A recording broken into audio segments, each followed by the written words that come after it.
এটি একটি কাল্পনিক গল্প, বাস্তবের সাথে এর কোনো মিল নেই। এটি বানানো হয়েছে শুধুমাত্র আপনাদের বিনোদনের জন্য। নমস্কার শ্রোতা বন্ধুরা, আমি পরিতোষ আর আপনারা শুনছেন বঙ্গ হরর স্টোরি ইউটিউব চ্যানেল। আর আজকের গল্প আমি পাঠ করতে চলেছি চন্দ্রনাথের অভিশাপ। তাহলে চলুন আর বেশি দেরি না করে শুরু করা যাক। ডাকে পা বাড়ানো অমল একজন তরুণ ডকুমেন্টারি নির্মাতা। রহস্যময় কাহিনীগুলো ক্যামেরাবন্দি করতে সে ভালোবাসে। তার নতুন প্রকল্প বাংলার রহস্যময় স্থান। বন্ধুবান্ধবদের নিষেধ অগ্রাহ্য করে সে চন্দ্রনাথ পাহাড়ের পথে পা বাড়ায়। পাহাড় সম্পর্কে শুনেছিল এখানে নাকি রাতে কাঁপানো কান্নার শব্দ শোনা যায়, কখনো অদৃশ্য ছায়া পিছু নেয়। অমল চন্দ্রনাথ মন্দিরে বিকেলবেলা পৌঁছালো।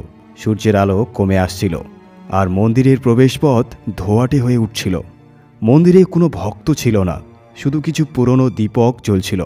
পাহাড়ের উপর থেকে যেন কারো ফিসফিস শব্দ ভেসে আসছিল। মন্দিরের পাশে এক বৃদ্ধা তাকে থামিয়ে বললেন, সন্ধ্যা নামার আগে ফিরে যা ছেলে, রাত হলে এখানে মানুষ আর মানুষ থাকে না। অমল বৃদ্ধার কথা অগ্রাহ্য করল।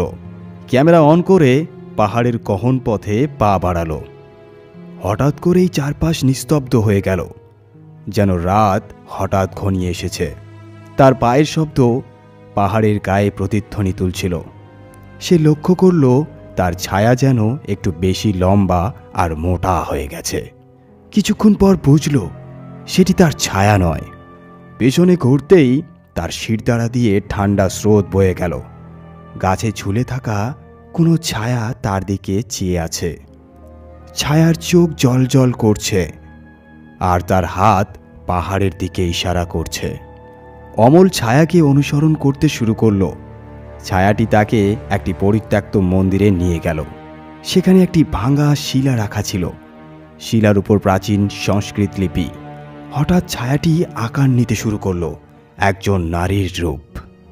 নারী বলল, আমি চন্দ্রলেখা, এই পাহাড়ের অভিশপ্ত আত্মা।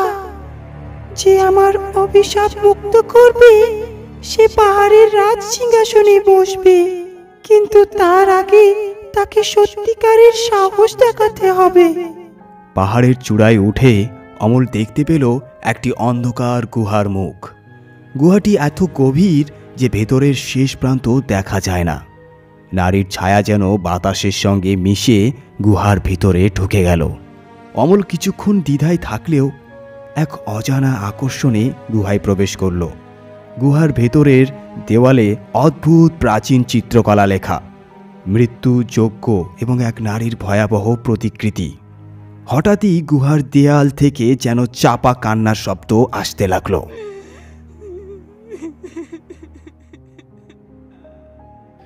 শব্দটি এত করুণ যে অমলের গা ছমছম করে উঠল।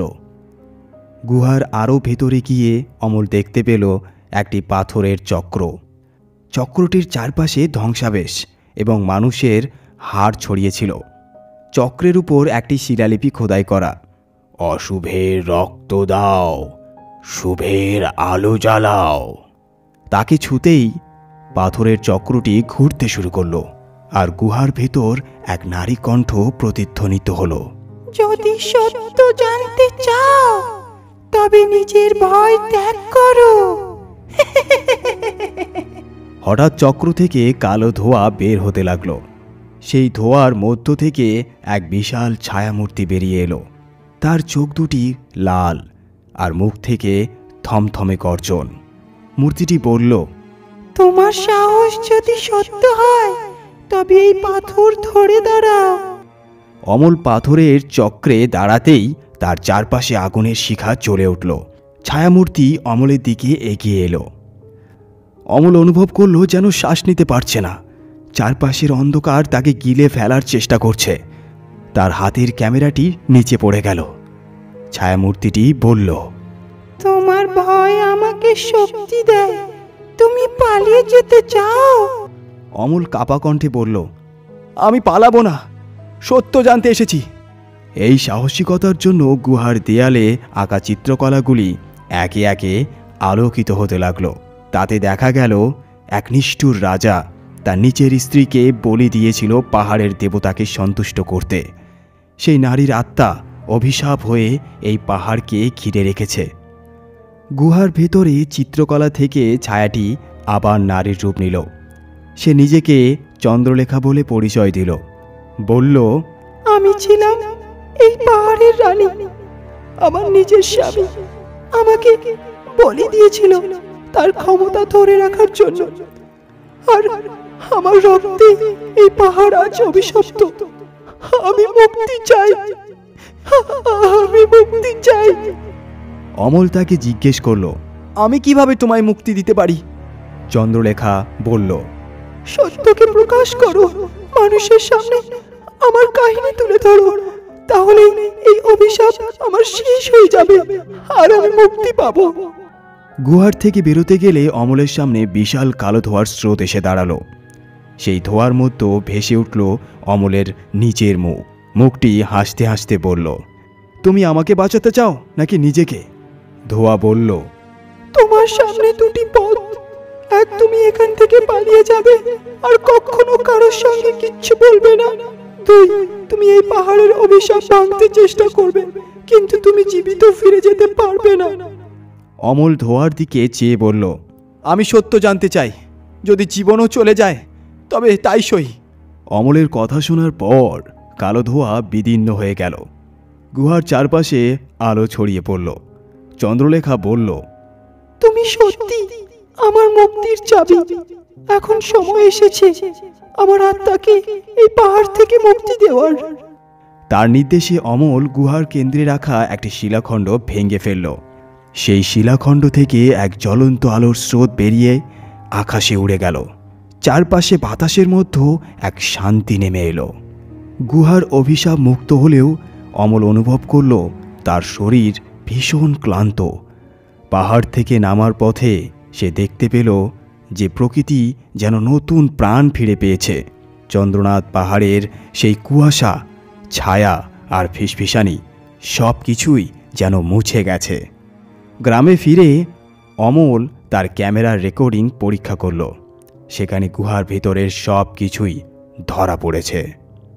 অমল ভিডিওটি প্রকাশ করার পর চন্দ্রনাথ পাহাড় দেশ জুড়ে আলোচনার কেন্দ্রবিন্দুতে পরিণত হলো। কিছু মানুষ তাকে নায়ক বলে মনে করল, আর কিছু লোক বলল সে গল্প বানিয়েছে। কিন্তু অমল জানত সত্য যা তা প্রকাশিত হয়েছে। তার জীবনে তখন প্রবেশ করল আরও দুটি চরিত্র। একজন ইতিহাসবিদ ডক্টর কৃতি রায়, যিনি পুরাণ ও ইতিহাসের মধ্যে যোগসূত্র খোঁজেন। অন্যজন অরণ্য চ্যাটার্জি, একজন লেখক, যিনি চন্দ্রনাথ পাহাড়ের ভিত্তিতে একটি উপন্যাস লেখার পরিকল্পনা করেছিলেন। দুজনেই অমলের ভিডিও দেখে তাকে খুঁজে বের করেন। ডক্টর কৃতি বললেন, চন্দ্রনাথ পাহাড়ের রহস্য হয়তো পুরাণের সঙ্গে জড়িত। তোমার ভিডিওর সেই নারীর চিত্র আমার গবেষণার সঙ্গে মিলে যায়। আমি চাই তোমার সঙ্গে গুয়াহাটিতে যেতে। অরণ্য বললেন, তোমার অভিজ্ঞতা শুনে মনে হয়েছে এই গল্পটা আরও গভীরে নিয়ে যাওয়া যায়। আমি তোমার পাশে থাকতে চাই। তিনজন মিলে পরিকল্পনা করল চন্দ্রনাথ পাহাড়ের অভিশাপ নিয়ে আরও অনুসন্ধান করার। তিনজন আবার চন্দ্রনাথ পাহাড়ের দিকে রওনা দিল। পাহাড়ের প্রবেশপথে তারা এক সাধুর দেখা পেল। তার নাম ছিল নীলকণ্ঠ। তিনি তাদের থামিয়ে বললেন, তোমরা যে শক্তিকে ছুঁয়েছ তা এখনো সম্পূর্ণ হয়নি। পাহাড়ের অভিশাপ ভাঙলেও তার ছায়া রয়ে গেছে। অরণ্য ভয় পেয়ে বলল, আমরা কি এখানে আসতে ভুল করেছি? অমল দৃঢ় কণ্ঠে বলল, আমরা সত্য জানতে এসেছি। সাধু তাদের পাহাড়ের আরও গভীর অঞ্চলে নিয়ে গেলেন, যেখানে আগে কেউ যায়নি। সেখানে ছিল আরেকটি পরিত্যক্ত মন্দির। মন্দিরটি ছিল চন্দ্রলেখার বলির স্থান। মন্দিরের ভেতরে ঢুকে তারা দেখতে পেল পুরনো পাথরের মূর্তি, যার চারপাশে শুকনো রক্তের দাগ। দেয়ালের লিপিগুলি বলছিল চন্দ্রলেখার আত্মা শুধু এক পথের মধ্য দিয়ে সম্পূর্ণ মুক্তি পাবে। ডক্টর কৃতি বললেন, লিপিগুলি সংস্কৃত ভাষায় লেখা। এদের মধ্যে পুনর্জন্ম শব্দটি বারবার আসছে। মনে হচ্ছে চন্দ্রলেখার আত্মা অন্য কোনো দেহে পুনর্জন্ম নেবে। মন্দিরের মেঝে হঠাৎ কাঁপতে শুরু করলো। পুরনো পাথর ভেঙে একটি অন্ধকার সুড়ঙ্গ খুলে গেল। তিনজন সাহস করে সুড়ঙ্গে প্রবেশ করল। এটি ছিল একটি গভীর এবং সর্পিল পথ, যেখানে আলো প্রায় পৌঁছায় না। সুড়ঙ্গের দেয়াল জুড়ে বিভিন্ন আত্মার প্রতিকৃতি আঁকা ছিল। নীলকণ্ঠ হঠাৎ তাদের থামিয়ে বলেন, এই পথ শুধু সাহসীদের জন্য। এখানে কোনো ভুল হলে তোমরা আর ফিরে যেতে পারবে না। সুড়ঙ্গের শেষ প্রান্তে তারা দেখতে পেল একটি বিশাল প্রাচীন পাথরের দরজা। দরজার উপর লিপি খোদাই করা ছিল, শুধু সত্যিকারের আত্মা মুক্তি পাবে। ডক্টর কৃতি দরজা খোলার চেষ্টা করলেন, কিন্তু দরজাটি বন্ধ রইল। হঠাৎ তারা শুনতে পেল ফিসফিসানি। সেই ফিসফিসানির ভাষা কারও বোধগম্য হল না, কিন্তু তা কানের কাছে দানবীয় এক সুর তুলে শিউরে ওঠার মতো ছিল। নীলকণ্ঠ বললেন, এটা পরীক্ষার শুরু। এই দরজা খুলতে হলে আমাদের প্রত্যেককে নিজের সবচেয়ে গভীর ভয়ের মুখোমুখি হতে হবে। একে একে করে তারা ভেতরে প্রবেশ করল। অমল দেখল তার মা তাকে ডাকছেন। তার মা মারা গেছেন বহু বছর আগে, কিন্তু তার সামনে যেন জীবন্ত। মা বললেন, তুমি আমাকে ছেড়ে গিয়েছিলে, এখন তুমি এখানেই থাকবে। অমল বুঝল এরই তার ভয়। সে দৃঢ়ভাবে বলল, আমি তোমাকে ভালোবাসি মা, কিন্তু সত্যের পথে থাকব আমি। অরণ্য এবং ডক্টর কৃতি তাদের নিজ নিজ ভয়ের মুখোমুখি হল। একসময়ে দরজাটি খুলে গেল। দরজার ওপাশে তারা দেখল এক বিস্তৃত হলঘর, যেখানে আগুনের শিখা চারপাশে জ্বলছে। হলঘরের কেন্দ্রে একটি শিলার উপর বসে আছেন চন্দ্রলেখার আত্মা। তার রূপ এবার ভয়ঙ্কর। তিনি বললেন, তোমরা যারা এখানে এসেছো তাদের আমি পরীক্ষা করব। যদি তোমরা সফল হও তবে অভিশাপ চিরতরে মুছে যাবে। চন্দ্রলেখা তাদের 3টি প্রশ্ন করলেন। প্রতিটি প্রশ্ন জীবনের মূল রহস্যের উপর ভিত্তি করেছিল। চন্দ্রলেখার আত্মা ধীরে ধীরে আলোর স্রোতে মিশে গেল। তার ভয়ঙ্কর চেহারা এখন নরম হয়ে শান্তির ছোঁয়া পেল। চারপাশে যেন অশুভ শক্তির উপস্থিতি ছিল, তা যেন মুহূর্তেই উধাও হয়ে গেল। অমল, ডক্টর কৃতি এবং অরণ্য দাঁড়িয়ে দেখল মন্দিরটি ধীরে ধীরে ভেঙে পড়ছে, কিন্তু সেই ধ্বংসস্তূপ থেকে নতুন সবুজ অঙ্কুর গজাচ্ছে। চন্দ্রলেখার শেষ শব্দ ছিল, যে সত্যের পথে হাঁটে তার ভয় কখনো তাকে পরাজিত করতে পারে না।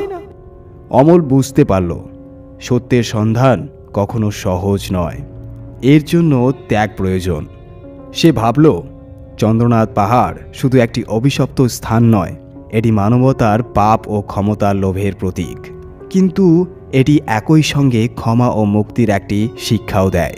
তারা 3 জন পাহাড় থেকে নেমে আসার পথে গাছে গাছে পাখির ডাক শুনতে পেল। কুয়াশা সরে গিয়ে সূর্যের আলো পাহাড়টিকে আলিঙ্গন করল। ডক্টর কৃতি বললেন, চন্দ্রনাথ পাহাড় একটি প্রাচীন গল্পের খনি। এটি আমাদের শিক্ষা দেয়, ইতিহাসের প্রতিটি কাহিনীতে শুধু দুঃখ নয়, বরং পুনর্জন্মেরও গল্প থাকে। অরণ্য বলল, আমি এই অভিজ্ঞতার ভিত্তিতে এমন কিছু লিখব যা শুধু মানুষকে বিনোদন দেবে না, বরং জীবনের গভীর অর্থও শেখাবে। অমল ক্যামেরাটি হাতে নিয়ে বলল, এই অভিজ্ঞতা আমাকে দেখিয়েছে যে সত্যকে তুলে ধরা আমাদের দায়িত্ব। ভয়কে জয় করলেই আমরা বড় কিছু করতে পারি। অমল তার ডকুমেন্টারি শেষ করল। এটি শুধু একটি ভূতের গল্প হিসেবে নয়, বরং সত্য ও সাহসের প্রতীক হয়ে উঠল। ডকুমেন্টারিটি সারা দেশে আলোড়ন সৃষ্টি করল।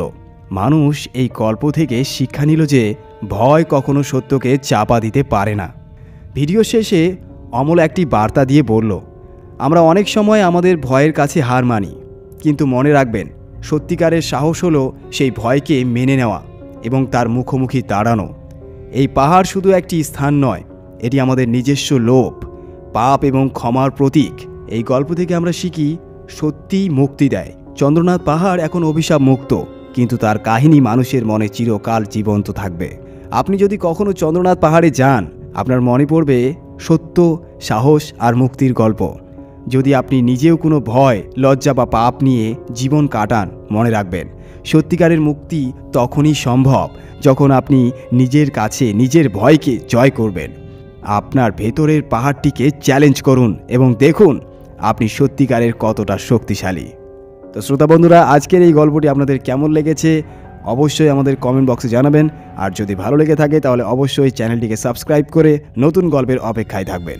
আর আমি ফিরবো রাত 8টায় নতুন একটি গল্প নিয়ে আপনাদের জন্য। তো চলি, বাই বাই, টাটা, সবাই ভালো থাকবেন এবং সুস্থ থাকবেন আর দেখতে থাকুন বঙ্গ হরর স্টোরি ইউটিউব চ্যানেল।